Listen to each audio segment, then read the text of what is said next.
Welcome. Today we are making a Google Docs table of contents. And I have to say that this is hands down one of the best things I've learned how to do since I've started writing my book. Now, I started using this method of organization about halfway through when I already had a lot of stuff, right? A lot of writing on the page. But anytime I start a new document now that's going to be more than a page or two, I still use this system of organization, and I definitely will the next time I write a brand new book as well, because it's helpful, right? And so what we're going to do today is I'm going to share my screen and we're going to walk through step by step from the very beginning, blank document, and then walk through each piece and why it's there and what it's doing. That way, whenever you need to set up your document, hopefully soon as part of the 10-day free Organize Your Book Challenge, but also just in general as you're writing and learning, you can have this video to reference back for the easy steps. There's not very many of them, and all in all, it will maybe take you like 10 minutes tops to set your document up this way. So let's go ahead and start. Okay, so you'll notice that this is a blank Google Doc, right? Anytime you open up a Google Doc, it will look just like this, okay? And so the very first thing you want to do is type your working title for your project at the top. My shortened form of my title is Lessons in Love, and we'll look at how my document is set up here after a bit. But once you have your working title at the top, right, even if you change it later, you'll at least know what it is that you're building the table of contents for, right? I like to put it center. If you want to leave it left justified, that's also fine. I just feel like it stands out more in the middle. I would also recommend putting the words table of contents, so that way it's very clear and easy to see when you're looking at the document later, when you do have text in the document, okay? And you can style these however you want. You can put a different font, you can put a different size. Personally, I like the Poppins font because it's very clean, it's very easy to read. It's not super tiny like some of the fonts, and it's also not very large. So it's kind of a perfect happy medium for me. And so I'm going to leave it like this, but feel free to do whatever you want to those things. Once you have those two pieces, enter down a couple of lines and go to the left, justify, left align here. And what we're going to do is put some sections with working titles in here. So for this tutorial, I'm going to use chapter because that is a recognizable way to separate books that a lot of people are familiar with. Throughout the video and throughout different kinds of tutorials, you'll notice that I say chapter or section. The reason being is that when I write personally, I don't always write enough to be a full chapter on its own. So when you look at my table of contents later, you'll see that there's a ton of sections listed. That doesn't mean they're all chapters, but that way they're easy for me to find if I separate them out as I'm writing them, rather than doing a bigger section with more than one scene that's a whole chapter. So today we're going to use chapter because I think that it's easy to picture in your mind, and it'll be very clean as we put the whole document together. So you have a pretty good first page here, right? You have your title, table of contents, a couple of sections. If you have a working document that you already have text in and you want to go back and organize that in this way, the steps are pretty much the same, right? Your first page will look the same. You might have names for these that you want to use instead of chapter. That's completely fine. The goal for these titles is to be the same as the ones down below, which we'll talk about here in just a moment. But for now, right, we have a good start, pretty easy, right? 5 pieces of text, maybe some more if you wanted to add, a few more chapters or sections. And then one thing you'll notice here, so we don't have page numbers yet, right? So that's one thing. If you want page numbers on your document, you can go to Insert, Page Numbers, and put them wherever you want. Personally, I like them in the bottom, but a lot of us, if you've been doing school recently, or if you've been doing more academic style work, the top may be more comfortable, whatever floats your boat. Or you don't even have to put page numbers for now. Honestly, your table of contents will help you greatly find things. So if you want to add them later when you actually have several pages, that's fine as well. You will notice in the insert menu here that there is a table of contents option. So Google does have a pre-fill option here. For me, I feel like that's a little bit more complicated than the way that I'm showing you today. And it's a little bit less flexible for me since I don't add huge chunks at a time, I add sections. So if you want to play around with that, that's also in the insert menu. But for today, we're going to focus on this way that I'm showing you. And one last thing before we start adding to the body of our document, and that's going to be, we haven't it's been saved, right? Our document's been saved, last edit 3 minutes ago. So it's in our Google Drive, but right now it's called Untitled Document, which isn't great because if you go back and look for it later, you may have to find, like, there's not going to be anything to search for. So what you want to do is click in there, okay? And the first line will pre-fill into the box. Perfect, right? The other thing is, if you have a different title and you want to call this, working draft or something else that indicates that it's a draft and not your final copy, you can also erase this, right? And click out of it and it will be untitled again. And you can go in there and type whatever you want to. So for this one, I might say Google Docs, TOC for table of contents, practice document. That way I know when I go into Google Drive next time, that's exactly what this is, and I don't get confused that I tried to start another document on my novel, right? So we're saved, we're good. Let's move on to the next piece, right? So you have the working title, table of contents, your sections. If you don't have any text yet, you can simply copy and paste these using Control-C, okay? And then what you're going to do is enter down to the next page. Or there is actually, I think, a option that Google pops up to add a page, and you can do that as well. Whatever most easily gets you onto page 2. You're going to drop your section titles, right? And for this piece, I do like to make them a little bit bigger. That way they're easier to find. And I like to make them bold because what I like to do is separate them. And then when I come back in and I'm ready to write, I'll literally just click in here and start writing.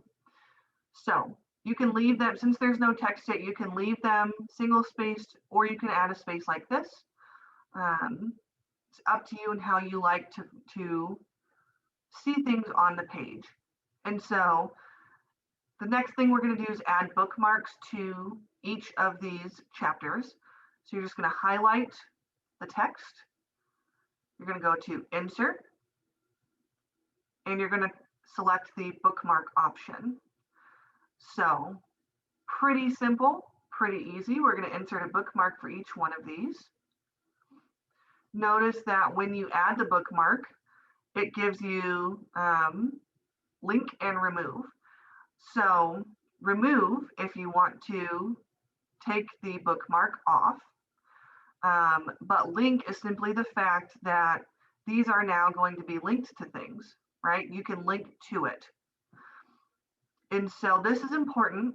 because there's only one more step left, and I think you're really going to like it. So you have all of these, right? We're going to scroll back up to the top, highlight these, right? So each one will get its own link, right? And so what this is going to do when we highlight it and insert the link,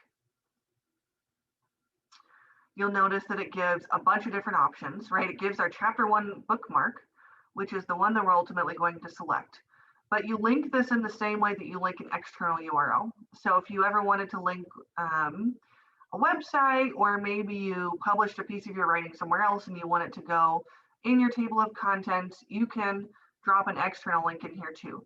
Google does suggest some, but you know, whether or not that's relevant to you is up in the air. So you can choose chapter 1, and you'll notice that it turns into a link here. So before we do these other ones, I want you to see how it works. So when you click on it, it pops up this little thing that says bookmark. So we're going to click on it, and it jumps us down to the bookmark. Okay. This is pretty cool. And in fact, I'm going to scoot the other chapters down to their own separate pages. That way you can see a little bit more clearly what this is going to do for your writing when you start adding text in here. Okay, so you still have the same bookmarks, they're just on separate pages now, right? So back on page number 1, you're going to highlight the next section titles, chapter title. You're going to insert. Where are you going to go? Link. Okay. This time we're going to look at a different option because chapter 2 does appear. And this is why it's important to have matching titles on the top in the actual table of contents as well as in the text. Because if you're trying to match random text in here to nice chapter titles or section titles up here on page 1, it's going to get confusing for you. So we could choose chapter 2. You can also view all of the bookmarks in the document by clicking on this in this document. So now we can see all of the bookmarks. Super handy, right? If you have a lot of chapters or sections. So we're going to select chapter 2. And then we're going to do number 3 here really quickly. So insert, link, chapter 3. Okay. So you have a nice, neat little row here. And if you wanted to add a title, that's fine. You don't have to, but you can link whatever text here that you want. And so now when we click on chapter 2, you're going to jump down to this bookmark instead. Okay. And then chapter 3 will do the same thing. So this is perfect, right, for when you get more than one page of text and you need to quickly find something that you're editing, something that you want to add to, something that you saw when you were reading that you want to change, but you may have forgotten the exact word that you're searching for. These are great. So I am going to go ahead and insert page numbers because we are down to page number 4. I like these ones. You'll notice there's options for a page number on page 1 or a cover and then page 1. I like the cover and then page 1 because the table of contents really isn't a page in your book. But if you want to call page number 1, that's fine too. So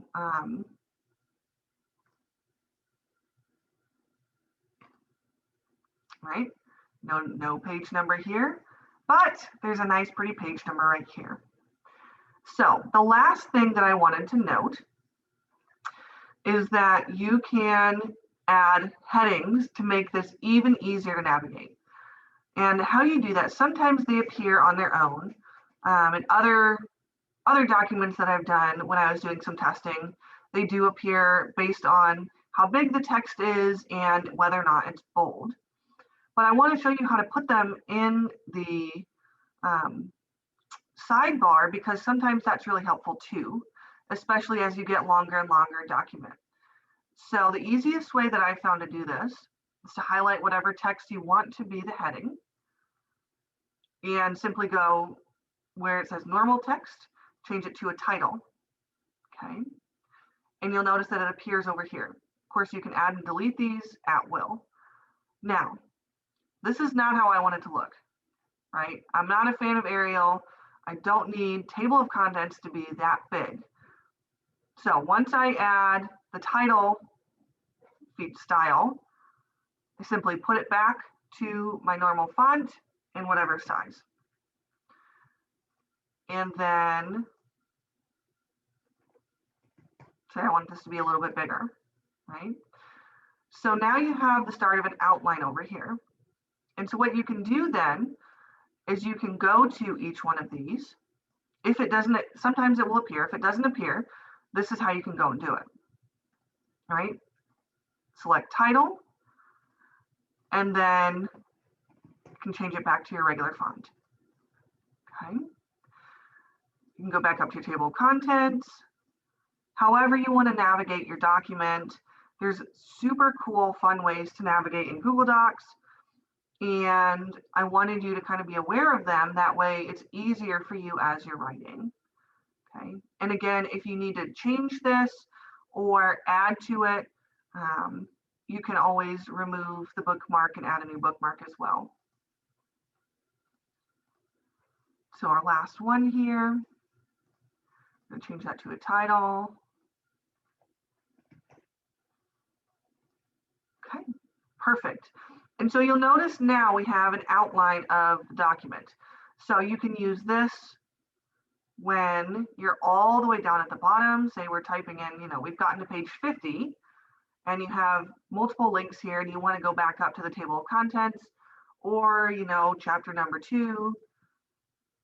Using the outline on the edge is going to be a lot faster for you probably, or using table of contents, than scrolling back up through, 50 pages of text.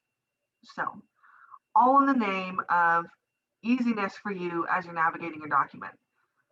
And so if you already have a work in progress that you're doing this on, all of these pieces work the same way, right? You don't have to necessarily call each section chapter 1, chapter 2. I definitely don't call them that because I'm not ready to call them chapters. They're just sections at this point. But whatever text you use to name the writing that you already have, right? You're going to have to separate it into sections so you can find it. But however you want to separate that, make sure that whatever you name it down here in the text of the document is the same as it is up here. That way, it's very easy and clear for you to find. And so the last thing I wanted to show you is how this works in action with a fairly lengthy piece of writing. And so this is my work in progress here. It is not pretty right now, right? There's a lot of different things going on in here, but you'll notice also that there's a heck of a lot of sections, right? And anytime I want to go through any of these, right, I can click on the outline, okay? And there it is, right? And then all of these links are active as well for bookmarks within the text, okay? So notes aside, right, very messy, obviously not going to really show this to anybody as a final draft. But say I want to go to one in the middle, right? The one with the hearts. I personally like to call my scenes kind of in the Friends kind of way, just because it was easy for me to remember, okay, this is the scene where Kelly does this, rather than chapter number 1, right? I know exactly what's happening in this, even though I wrote it probably a year ago. So all you gotta do is click on it and it takes you right down to the section, okay? And so you note over here on the side, right, like this is 129 pages of text. believe me when I tell you, you don't want to go from right here and scroll all the way back up to this one. Like, it takes a lot. You'd much rather be able to click on the outline, or better yet, the one with the table of contents where you can get to any of them. So that's it. Do not feel obligated to color code your document in a weird way. These are places that I've noted there are holes and new scenes that the reader who I've been working with throughout drafting hasn't read yet. So there's clearly a bunch of them and I'm excited for her to read it. But all you really need is the links piece on your table of contents. So that's it. That is Google Docs table of contents. Super easy, super simple, super fast, saves so much time. And believe me, you'll thank yourself so many times for setting your document up this way. All right, I will talk to you later. Hopefully this helps. Have fun, organize. You got this.